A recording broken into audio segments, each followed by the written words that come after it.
আমরা সকল প্রবাসীরা এই ভিডিওটা ভাইরাল করে দিব ইনশাআল্লাহ। একটা মন্ত্রী আছে ইমরান সাহেব, এই লোক বলে তার কাছে নাকি কেউ অভিযোগ করে না। সৌদি আরবে 1,47,000 টাকার জায়গায় 4-5 লক্ষ টাকা কেন নিচ্ছে, এটা ওনাকে কেউ অভিযোগ করেনি। আমাদের মালয়েশিয়াতে 78,000 টাকার জায়গায় 4.5 লক্ষ 4,80,000 টাকা নিচ্ছে, ওনার কাছে কেউ অভিযোগ করেনি। আমি ইমরান সাহেবকে এখন এই জায়গা থেকে অভিযোগ করছি, এই ভিডিও সারা বিশ্বের প্রবাসীরা দেখবে, আপনার কাছেও যাবে। আপনি একটা অকার্যকর এবং অকর্মাণ্ড এবং অলস একটা ব্যক্তি। আপনি খেয়ে খেয়ে মোটা হয়েছেন প্রবাসীদের টাকায়, বিশাল মোটা স্বাস্থ্যবান একটা লোক, নড়তে পারে না, আর বলে তাকে নাকি কেউ অভিযোগ করেনি। আমি এখান থেকে আপনার নামে অভিযোগ করছি এবং আপনি শোনেন না এই কথাগুলো। 78,900 টাকার জায়গায় আপনার এই এজেন্সিগুলো আপনার প্রবাসী কল্যাণ মন্ত্রণালয়ের সঙ্গে আঘাত করে 4.5 লক্ষ টাকা 4,80,000 টাকা নিচ্ছে। অসংখ্য প্রবাসী, আমি নিজে অভিযোগ করিয়েছি, হোয়াটসঅ্যাপে অভিযোগ করিয়েছি, মেইলে অভিযোগ করেছি, লিখিত অভিযোগ করেছি। আপনি মিথ্যাচারিতা করছেন যে আপনার কাছে কেউ অভিযোগ করেনি।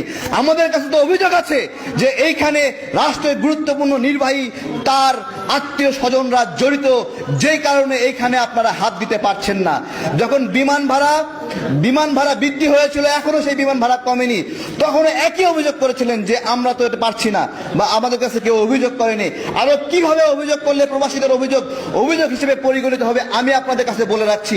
প্রবাসে হিমঘরে একটা প্রবাসীর লাশ 8 মাস ধরে পড়ে থাকে। কত বড় নিষ্ঠুর এবং বর্বর এই সরকার! একটা প্রবাসীর লাশ 8 মাস ধরে হিমঘরে পড়ে থাকে। এরকম অসংখ্য প্রবাসীর লাশ হিমঘরে এখনো পড়ে আছে, কিন্তু ব্যবস্থা নেওয়ার কোনো নামগন্ধ নাই।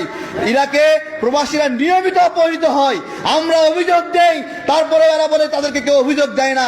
এই বাংলাদেশে বসে বসে বিকাশে অপহরণের টাকা নেয়, কিন্তু তাদেরকে গ্রেপ্তার করা হয় না এই মাফিয়াদেরকে। আমি বলতে যাচ্ছি, ওই মাফিয়ারা কি আপনাদের ভাই বন্ধু হয়, যাদের কারণে অপহরণের পরে অভিযোগ দিলে প্রতিকার পাওয়া যায় না? এই বিকাশ নাম্বার টাকা নেওয়া হয়েছে, গণ অধিকার পরিষদকে বলে বিকাশ পরিষদ, অথচ অসংখ্য প্রবাসী অপহরণের পরে বিকাশ নাম্বার দিয়ে টাকা নেয় এই হাসিনা সরকার। এই বিকাশ ওয়ালাদের কোনোদিন ধরে নাই, আর আমাদেরকে বলে বিকাশ পরিষদ নাকি আমরা। আমাদেরকে বিকাশে টাকা দেয় প্রবাসী ভাইরা, আমরা স্বীকার করছি। প্রবাসীরা গণ অধিকার পরিষদ গঠনে সবচেয়ে অবদান রেখেছে। প্রবাসীদের দয়া, মায়া এবং ভালোবাসায় গণ অধিকার পরিষদ গঠিত। প্রবাসীদের আদরে আমরা গঠিত হয়েছি এবং আমাদের নিরাপত্তা আমরা প্রবাসীদের দেব, আবার প্রবাসীরা আমাদেরকে দেখবে। তোমাদের জ্বালাপোড়া হয়, তোমরা একবার বিকাশ নাম্বার দিয়ে দেখো তোমাদেরকে কেউ 2 পয়সা দেয় কিনা। চ্যালেঞ্জ করছি, একটা প্রবাসী তোমাদেরকে বিকাশে টাকা দেবে না, আমাদেরকে দেয়, ভালোবেসে দেয়, বিকাশে দেয়, ভালোবেসে দেয়। তোমরা এটা নিয়ে জ্বালাপোড়া করে চুলকানি করে কোনো লাভ নাই। আরেকটা বিষয়ে কথা বলবো, যে এই মুহূর্তে আমাদের ইমরান সাহেব বলেছে কেউ অভিযোগ দেয়নি। আমাদের ইউরোপে প্রায় কয়েক লক্ষ প্রবাসীর পাসপোর্ট জটাটকে আছে, কয়েক লক্ষ প্রবাসী। তাদের এই পাসপোর্টগুলো সমাধান করে দিচ্ছে না সরকার। সমাধান হয় না, কিন্তু পিছনের দরজা দিয়ে গেলে নাকি আবার সমাধান হয়। আমার কথা হলো যে এই যে পিছনের দরজা দিয়ে 1 লাখ টাকা 1.5 লাখ টাকা দিয়ে পাসপোর্ট সমাধান করছে, এই টাকাটা অবৈধভাবে পাচ্ছে। সরকার একটা প্রজ্ঞাপন দেখ যে আমরা এই পাসপোর্ট সমাধান করার জন্য 1 লক্ষ টাকা করে নেব। আমি মনে করি সকল প্রবাসী মনের আনন্দে 1 লক্ষ টাকা করে দিয়ে তাদের পাসপোর্ট সমাধান করে নেবে। কিন্তু এই লুকাপথে চোরাপথে টাকা নিয়ে প্রবাসীরা তো প্রতারিত হচ্ছে, টাকা দিচ্ছে, পাসপোর্ট পাচ্ছে না। আরেকটি সমস্যা আমি এই প্রোগ্রামের মধ্যে তুলে ধরতে চাই।